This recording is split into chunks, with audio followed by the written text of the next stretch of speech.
Improvement of the Telescope by Joe Pepper. In 1608, Hans Lipsche, a German-Dutch lensmaker, once said that he wanted to make an instrument for seeing things far away as they were nearby.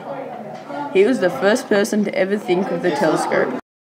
In 1609, Italian physicist Galileo Galilei hears about this new instrument and improves Lipsche's idea of the telescope by making his own one.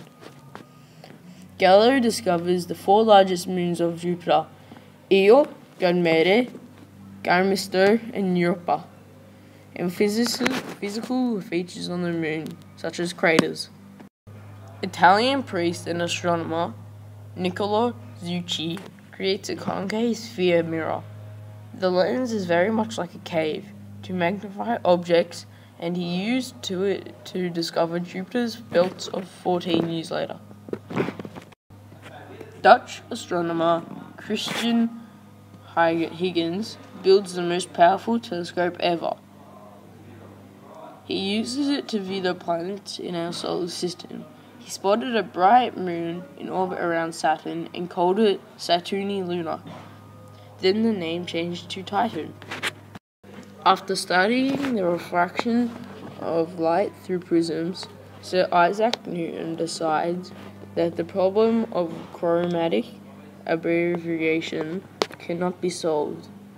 He makes an improved version of the refracting telescope.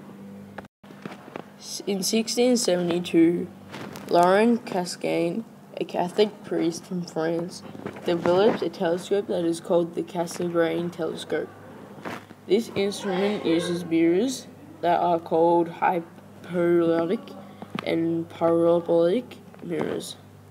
In 1721, English mathematician and inventor of the octant, John Hadley, presented a much improved Newtonian telescope design.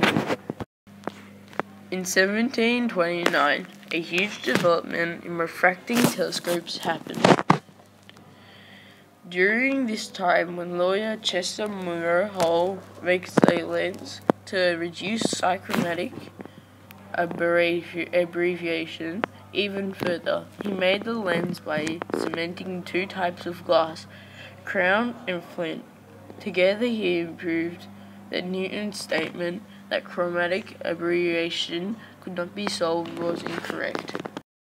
In the UK, orchestra director and astronomer Will Herschel builds a Newtonian-based reflector telescope which is gigantic, 12 meters.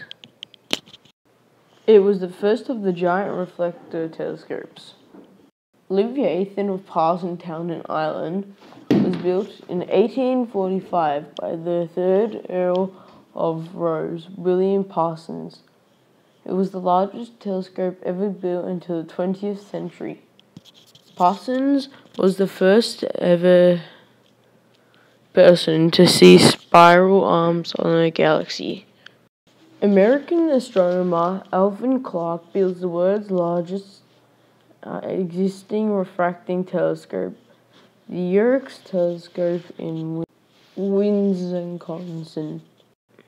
Because this telescope holds the largest glass lens possible for a telescope, it will begin to unbuckle under its own weight. Astronomers decided that largest telescopes should have mirrors instead of lenses. Inspired by a sky survey work by Carl Jansky, American engineer Grote Reber takes the telescope into a whole new dimension, the radio telescope. Reber creates an instrument that can basically see radio waves that are visible to our eyes. In 1957, astronomer Sir Bernard Lovell planned a 350-foot radio telescope that could be pointed to anywhere in the sky in the 1950s. After a series of technical and financial problems, it was finally built and ready to use in the summer of 1957. The telescope can be visited at Jordan Bank in the UK. In 1990, NASA and ESA's Hubble Space Telescope the very first telescope to be launched into space. Above the tubules of the Earth's atmosphere, Hubble gives us a very clear view of the stars and planets right to this very day.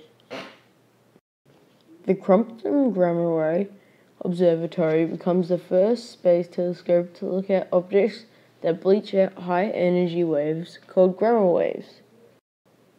In 1995, the W.M. Keck Observatory, a two-telescope astronomical observatory, is built near the summit of Mauna Kea in Hawaii at a height of 13,600 feet.